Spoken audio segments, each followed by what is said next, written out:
Violeta, pero bueno, ya tenemos a nuestro siguiente invitado y que nos da muchísimo gusto, un ratote que no lo veíamos, y pues es nada más y nada menos que Bernardo Barranco, que ya se encuentra aquí con nosotras y nosotros, sociólogo especializado en creencias religiosas y cultura, ex consejero del Instituto Nacional Electoral y del Instituto Estatal Electoral ahí del Estado de México, un experto también en la materia, así como un análisis muy, muy detallado de los especialistas que muchos respetamos en la lectura política de lo que sucede en el Estado de México. Así que, pues platicábamos, Violeta Núñez y yo decíamos, pues vamos a ver si hallamos a Bernardo, y no lo hallamos en el teléfono anterior, finalmente ya lo hallamos y aquí está con nosotros. Bernardo Barranco, buenos días, bienvenido. ¿Qué tal, Ernesto? Violeta, muy buenos días. Encantado de estar en este espacio. Muchas gracias. Buenos días.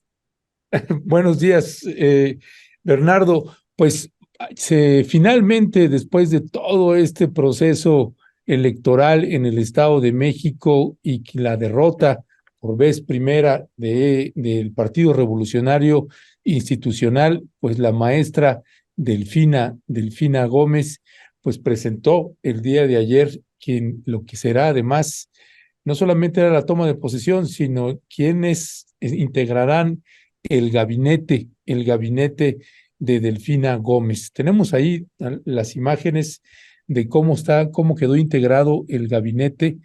Y bueno, pues te preguntaríamos, primero, en este contexto que se está dando ahí en el Estado de México, con este nombramiento, desde mi punto de vista, uno de los estados, si no es que el más complicado para gobernar después de toda una historia del Partido Revolucionario Institucional que sigue ahí operando de muchas maneras. ¿Cuál es tu lectura del momento que se está viviendo en el Estado de México, Bernardo? Mira, eh, lo que veo en el Estado de México es una gran expectativa de cambio.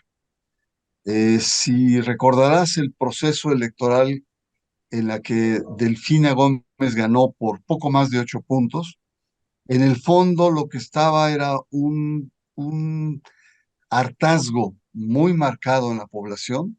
Diferentes encuestas, diferentes casas señalaban que de cada 10 mexiquenses, 8 estaban, digamos, saturados, hartos de un sistema que había tenido una vida muy longeva y que no había resuelto, al contrario, se habían agudizado los problemas de pobreza, de violencia, de polarización económica, etcétera, y sobre todo el trasfondo, un alto nivel de corrupción y por lo tanto de desconfianza. La llegada entonces de Delfina Gómez y de Morena al poder, pues coloca al Estado de México en un estado de expectativa grande, de primero enfrentar los grandes problemas y segundo, el derroir totalmente, destruir un sistema que no es de una o dos personas o un grupito o exgobernadores, es el conjunto de la estructura gubernamental que está basada o su asiento principal es diferentes niveles de corrupción.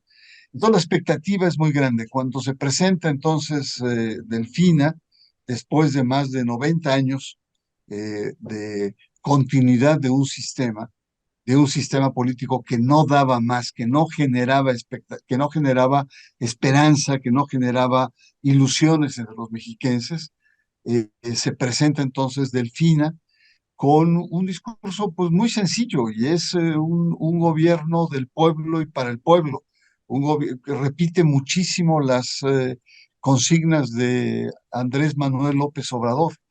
Por lo tanto, entonces ahí estamos en un momento vértice hoy, estos días, en donde se da el cambio de estafeta de un gobierno que ha llegado a un agotamiento absoluto a un nuevo gobierno que está generando mucha expectativa, pero la gran interrogante es, ¿cumplirá con las expectativas? ¿Cuáles son los diferentes ataduras que tiene? ¿Cuáles van a ser las batallas internas y externas que va a enfrentar Delfina? Tendrá un gabinete competente de gente que podrá, digamos, con un enorme paquete de ser el primero durante, pues prácticamente un siglo que asume un contraste en términos de poder. Así es que lo que hemos visto ayer, sobre todo en el Teatro de Degollado, fue un desbordamiento de la gente, una entrega, una enorme ilusión, una fiesta, por así decirlo, en las calles, en el centro de Toluca. Era una romería. Bueno, que había una cantidad de gente importante, pero lo que me da a entender es la enorme esperanza que un gran sector de la población deposita en el gobierno y en Delfina Gómez. Muchas gracias, maestro Barranco. Pues interesante lo que dice y sobre esto del gabinete, yo le quería preguntar cuál es su valoración, su balance. Vemos a personajes que a nosotros nos han llamado mucho la atención, sobre todo por toda la lucha histórica que ha habido ahí en el Estado de México en torno al agua. Vemos personajes, por ejemplo, en la Secretaría del Agua como Pedro Moctezuma Barragán, ¿no? Que ha estado impulsando incluso de manera muy insistente la modificación de esta ley de aguas desde el movimiento social. Vemos a él, pero vemos a otros también que han sido cuestionados. ¿Cuál sería su balance en general de este gabinete? Y como usted dice, si usted considera que, bueno, es un reto enorme el que tienen que enfrentar. Uno, decíamos de ellos, el agua, pero también el tema de la inseguridad. Y bueno, sobre esto, ¿qué podría decir? ¿Cuál sería su primer análisis? Bueno, mira, es un gabinete heterogéneo, predominado por personas relativamente jóvenes, pero que tienen ya toda una trayectoria, a excepción de Pedro Moctezuma Barragán. Pero lo interesante de este gabinete, como de muchos otros, pues es resultado también de una negociación completa de las principales fuerzas que coadyuvaron para el triunfo de Delfina Gómez. Si hay gente cercana a Horacio, como sería el responsable de la parte, digamos, legal, que es Jesús George, y otros más. Estaríamos también con un gabinete de gente cercana a Ginio Martínez y otros que por su desempeño propio, por así decirlo, le han llenado el ojo a la maestra. Entonces tenemos en este momento, sí, hay algunos personajes como la de Desarrollo Económico que ha saltado por diferentes estructuras, tanto del PRI, etcétera, pero que es un enlace importante con el mundo empresarial. Y ella, pues, sabe muy bien que está ahí no por los blasones ideológicos o porque se haya comprometido en la campaña o porque sea una delfinista, digamos, consumada, no, está ahí porque es el puente entre las diferentes cámaras empresariales y el gobierno Delfina. Dicho de otra manera, no solo fue Delfina en este caso que la incorpora, sino también el punto de vista y la sensibilidad de los empresarios. Así es que, pues vamos a ver, pero un gobierno se mide también por la eficacia de sus colaboradores. Y el gran reto que tienen los colaboradores es precisamente dar esta eh, alternancia, convertir la alternancia, que es el cambio de estafetas de un gobierno políticamente distinto al anterior, a un proceso de transición donde cambien muchas cosas y entre ellos principalmente la cultura política. Ya, gracias, Bernardo. Bernardo, un tema, el tema de temas en el Estado de México, pues es seguridad o inseguridad, según se mire. Y corrupción y seguridad son pues, puntos nodales y que se antoja además pues una batalla bastante difícil de librar con presencia de cárteles de la droga, con células de cárteles del crimen organizado y con niveles de corrupción bastante profundos. El secretario de Seguridad que quedó pues nombrado es Andrés Andrade Telles. Estoy suponiendo que en esta administración de la maestra Delfina, pues habrá una articulación muchísimo más estrecha con Fuerzas Armadas, Ejército, Marina, Guardia Nacional. ¿Cuál es tu mirada en este punto en materia de seguridad, en los desafíos que tiene aquí la maestra Delfina Gómez?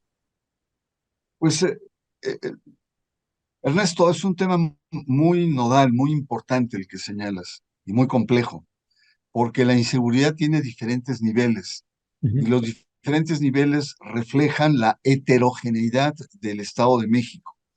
Un Estado que tiene un centro político que es Toluca, pero tiene un muelle económico que es toda la parte del corredor, lo que se llama el corredor azul, que va de Naucalpan a Cuautitlán, donde están gran parte de la industria. Y tienes una vasta región social donde hay sectores de clases medias y medias bajas que van y vienen de la ciudad, que forman parte de la fuerza laboral de la ciudad, que es toda la parte del oriente, que va desde Catepec hasta Chalco, ¿no? Y la zona de los volcanes, de donde es Pedro Moctezuma Barragán, que reside en esa zona. Y luego tienes toda una zona rural, que es el Valle de Toluca, que es grande en extensión, pero cada vez menos habitado. Y luego tienes el sur, que está prácticamente dominado por los grupos del crimen organizado. Eh, Ernesto, Violeta, en cada una de estas zonas hay problemáticas de seguridad diferentes. Mientras en el sur, evidentemente que es un choque frontal frente a grupos organizados del crimen, grupos que manejan drogas, grupos que manejan trata, ¿no? Etcétera, y que están ahí, que no solamente están en esa parte del Estado de México, están también en Michoacán y están asentados en Guerrero. Es una zona altamente conflictiva en donde se requiere no solamente una presencia militar, sino una coordinación por parte de los gobiernos de Morena para atajar este nudo dominado política, económica y territorialmente por el crimen organizado. Muy distinto a lo que representa los niveles de corrupción y de violencia prácticamente doméstica, como es asaltos, asaltos a vivienda, robo a mano armada, robo en transporte que se presenta en el oriente y que es tremendamente lacerante, irritante, el cómo la población vive con miedo. De tal manera que me parece que el gran reto del tema de la inseguridad y la violencia en el Estado de México es precisamente no homogenizar el tema. O sea, es de una variedad extraordinaria, incluso en el Corredor Azul, el tipo de violencia como podrían ser las diferentes formas en que se les exige cuota a empresarios, a empresas, a establecimientos en el Corredor Azul, es muy distinto a lo que se da en Ecatepec. Entonces, sí creo que ahí hay una enorme tarea y hay que decirlo. El nivel de violencia, en lugar de ser detenido en la entidad, se ha venido acrecentando de manera tremenda. Y como bien lo planteas, Ernesto, está de la mano de la corrupción. Y ahí la maestra anunció que tiene que haber un proceso de capacitación, de repensar salarios, mandos, cultura policial, porque se requiere de una policía mucho más activa o más proactiva y sobre todo abatir estas colusiones con sectores del crimen organizado. Vaya tarea la que tiene la Cuarta Transformación en materia de seguridad y corrupción en estos bajos niveles que evidentemente provocan estos grandes niveles de inseguridad que vive el Estado. Gracias, maestro Barranco. Una cuestión sobre este tema que también hemos estado leyendo, que hay algunas pues señalamientos en torno al nombramiento de Andrés Andrade Telles y por parte, ¿no?, de varios sectores hemos visto que el cuestionamiento viene a partir de esta denuncia que hace todavía Alfonso Durazo como titular de la Secretaría de Seguridad, ¿no?, y Protección Ciudadana, señalando que pues pasó información a los grupos del cártel, pues del cártel de la droga aquí en México, y bueno, pues que violó incluso algunos temas que serían considerados como de seguridad nacional. Y bueno, ¿cuál sería su valoración en torno a esto, que ya lo leemos incluso en varios diarios, que hay pues un cuestionamiento de que de si esta investigación se terminó y qué pasó y que por qué se le está nombrando entonces a alguien que fue acusado incluso por alguien de esta administración? Pues sí, es un tema candente que tendrá que resolver concretamente ya no solamente la maestra, sino su mano derecha, que es el secretario de Estado, que es Horacio Duarte. Y tendrá que tener una enorme sensibilidad porque son acusaciones severas y graves. Y si hay una leve sospecha de que un funcionario de alto nivel tenga estos niveles o estos grados de colusión con el crimen organizado, pues va a entrar con el pie izquierdo y va a entrar con un señalamiento dramático a la transparencia y a la eficacia con la que tiene. Tiene una responsabilidad enorme y por lo tanto ahí la maestra y Horacio tendrán que ser muy sensibles de poder investigar. Lo que me extraña es que, bueno, fue un proceso largo en la elección de los candidatos. Eh, Hubo un proceso de selección, de entrevistas, etcétera, que no haya salido este tipo de cuestiones. Me extraña, la verdad, por lo que pude ver o escuchar, etcétera, de que fue un proceso muy exhaustivo, ¿no?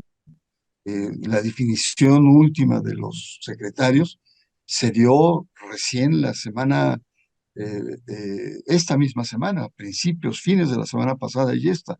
¿Qué significaba? Pues que estaban analizando muy bien los currículos, pero evidentemente que el nuevo secretario de Seguridad pues está en una situación delicada y vamos a ver cómo actúa en este caso la maestra, si lo va a defender, lo va a sostener o hará un golpe de timón y nombrará a otra persona que tenga un currículum limpio en ese sentido. Pero ahí, de comprobarse este hecho, evidentemente que estaría el secretario entrando con el pie izquierdo. Sí, vaya dilema ahí. Hay comentarios de, por ejemplo, Viviana Paz, que ella es de Tultitlán, que la conocemos, que nos sigue desde hace mucho tiempo. Dice, tan solo en Tultitlán se disputan territorio Cártel Jalisco Nueva Generación, Familia Michoacana y el colmo, Los Goteros, Cártel de Colombianos, dice Viviana Paz.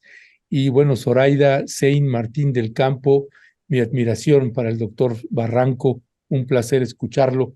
En fin, hay varios comentarios. En esta parte en las decisiones que tendrá que ir tomando pues, la maestra Delfina Gómez en materia de seguridad, creo que, insisto, es un tema muy complicado, muy complejo y ojalá se pueda abordar desde distintas miradas y distintos ángulos. Déjame meter un poquito también el tema al nivel federal, Bernardo, después del proceso interno de Morena y este desfase que hay con Marcelo Ebrard. ¿Cómo viste tú este proceso interno y cuál es tu balance de lo que puede estar pasando? Vemos que también al nivel federal, bueno, hay una articulación muy estrecha entre la maestra Delfina Gómez y Claudia Sheinbaum. Y me parece que ahí va a haber una articulación importante y que puede hacer una enorme diferencia para el Estado de México, que haya una armonía y una estrategia conjunta entre Claudia Sheinbaum, en el caso de que ganara la presidencia de la República, con la maestra Delfina. Pero ¿cómo estás viendo tú el proceso interno de Morena al nivel nacional, Bernardo? Mira, Ernesto, lo primero que tendría que decirte para, digamos, completar la crónica de este proceso de alternancia que está viviendo en el Estado de México, es que ayer en la sede de la legislatura local estuvo presente el presidente de la República. Ujú. Y el presidente de la República, que no estaba en la agenda conversar o dar un mensaje, la gente pidió que diera unas palabras. Y bueno, lo aprovechó y se aventó un buen tramo, ¿no? O sea, Andrés Manuel no dejó de ser Andrés Manuel. Pero lo interesante, Violeta y Ernesto, es que le dio un espaldarazo a Alfredo del Mazo. No solamente estuvo ahí para apoyar a su candidata, a una mujer consentida, impulsada por él, y ella también, realmente en muchos aspectos de su discurso, tiene fragmentos clonados de los planteamientos de Andrés Manuel López Obrador y no tiene ningún empacho al final, al rematar su discurso, no solamente decir viva México, sino viva Andrés Manuel López Obrador. La gente se volvía loco en los dos ambientes donde estuvo en la legislatura y en el palacio, que era todavía de miles y miles de personas.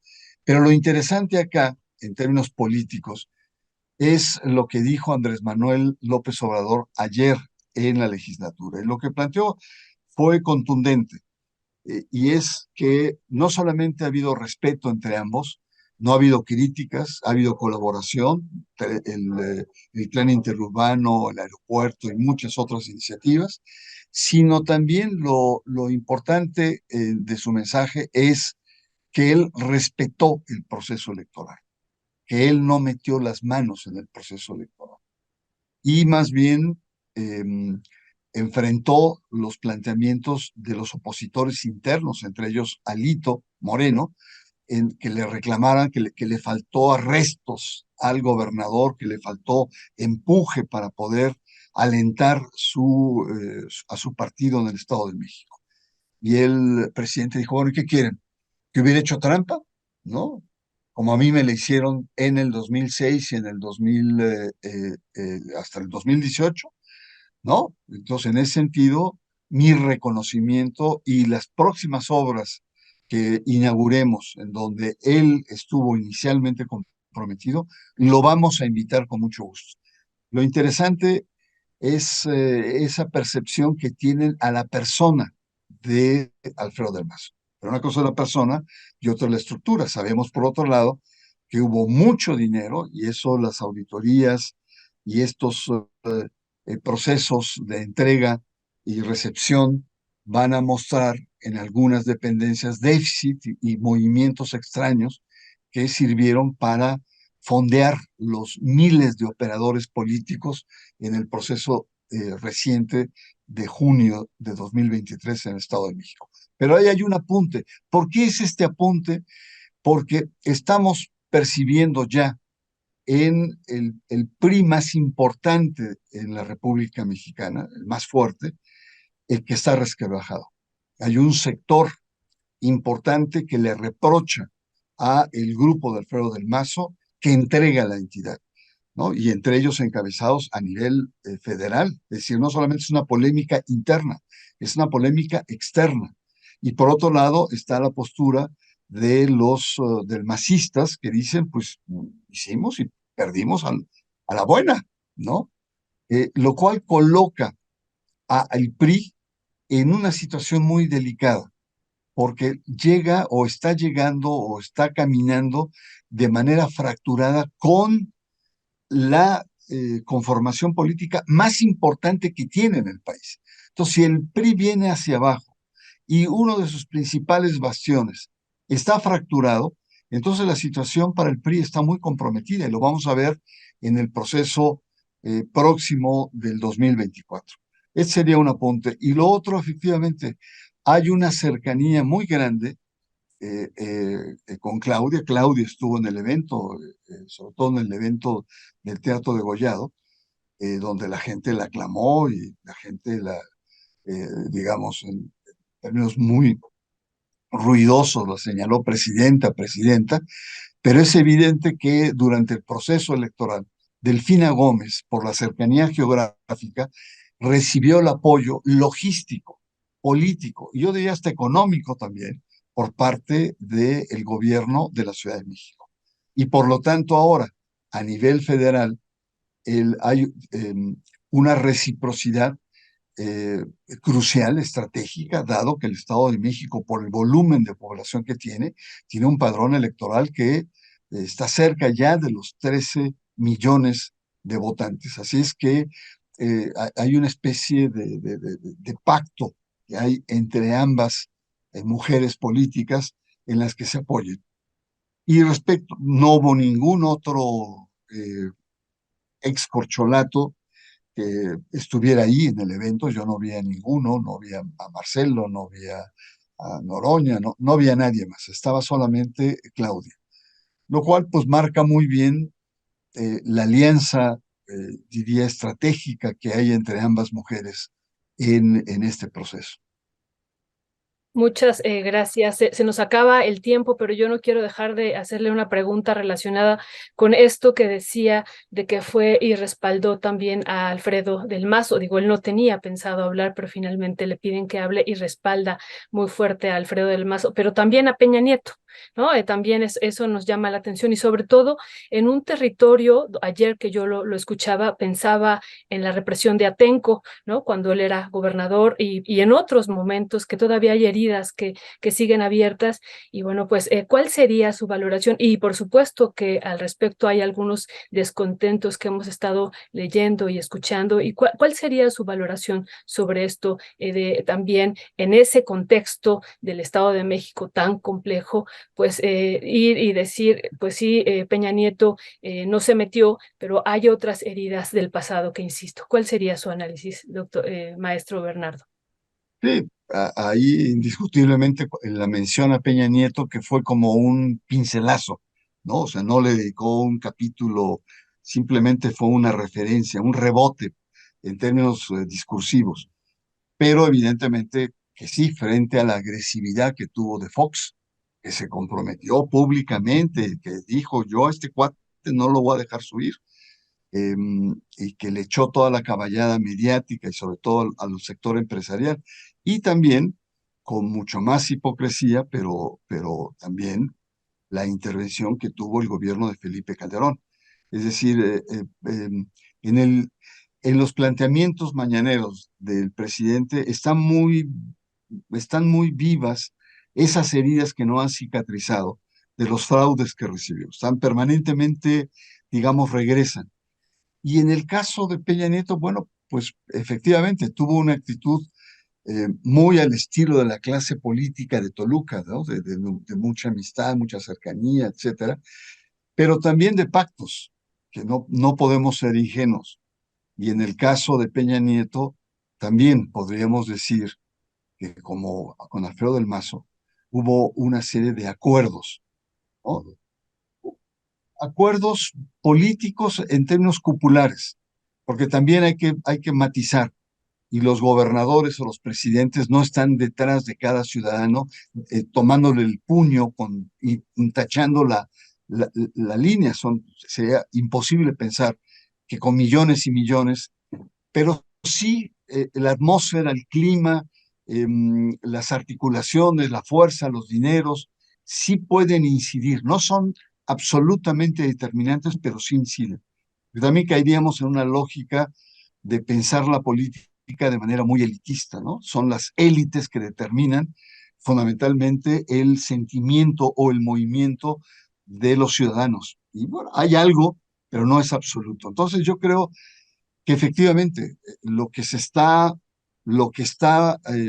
planteando el presidente es que muy probablemente, lo planteo como hipótesis, ha habido acuerdos no solamente con Alfredo del Mazo ni con Peña Nieto, sino con el grupo Tlacomulco, lo cual nos coloca también en hipótesis de ver cuál va a ser el futuro de este grupo, que al parecer en términos políticos va a estar muy decaído con el cambio, pero el grupo Atlacomulco no solamente son políticos o es burocracia, el grupo Atlacomulco son también grandes empresarios que bajo el amparo del poder han hecho grandes negocios. Entonces, eh, pues sí, ¿no? Se abren muchas hipótesis simplemente con estos gestos que ha hecho el presidente, tanto para Alfredo, tanto para Peña, como en la cultura política del Estado de México. Pues Bernardo Barranco, muchísimas gracias por tomarnos la llamada. Déjame nada más coloco esto como una reflexión también que alcanzamos a mirar desde este lado. Pues me parece que el presidente Andrés Manuel López Obrador pues también está haciendo lo posible por dejarle un piso o un horizonte más claro para poder operar políticamente a Delfina Gómez. Y pues hay que estar ahí en esa posición para saber pues este tipo de decisiones, porque desde acá afuera pues podemos no coincidir en muchas cosas, o en decisiones o declaraciones que hace el presidente sobre distintos mandatarios o exmandatarios, sean gobernadores o expresidentes de la República. Pero bueno, me queda claro que hay un viejo lobo de mar que está operando desde Palacio Nacional y que está haciendo su chamba desde su mirada, y que algunas cosas pues las compartiremos, otras no, pero si algo está clarísimo, y más ahorita después de escucharte tus reflexiones sobre este discurso de Andrés Manuel, en dónde lo hace, cuándo lo hace, cómo lo hace, pues bueno, está un viejo lobo de mar en Palacio Nacional operando su último año de gobierno. Vamos a ver cómo se deviene todo esto. Por lo pronto, Bernardo, muchísimas gracias como siempre.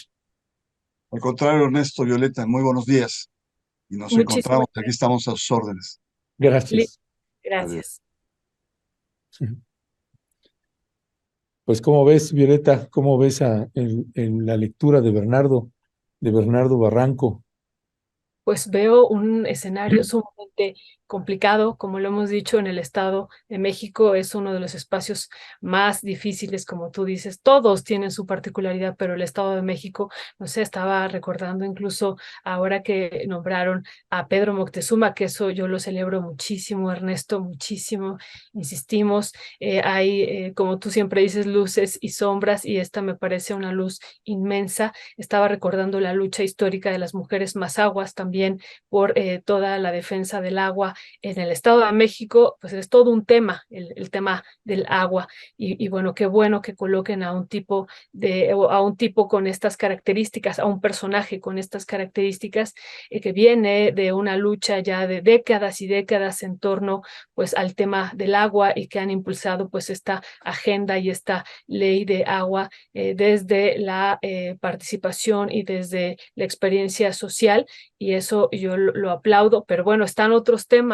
de gran dificultad también, como es el tema de la inseguridad, Ernesto, y que bueno, ahí lo que dice el maestro Bernardo Barranco es muy interesante, ¿no? Hay una posibilidad, él lo plantea como hipótesis, de que haya habido un acuerdo con el grupo Atlacomulco, y como tú lo dices muy bien, pues para poder gobernar, ¿no? Si no, eso sería prácticamente ingobernable, Ernesto. Pero bueno, también están estos otros elementos que hay que colocar, que nos llamó la atención, que dado lo que se vivió en Atenco y que sigue pendiente todavía esa demanda de cómo fueron violadas las mujeres, Ernesto, también aquí tú has tenido varias entrevistas en esa represión que hubo, realmente, y donde estaba Peña Nieto al frente, pues es una herida que todavía sigue abierta, Ernesto.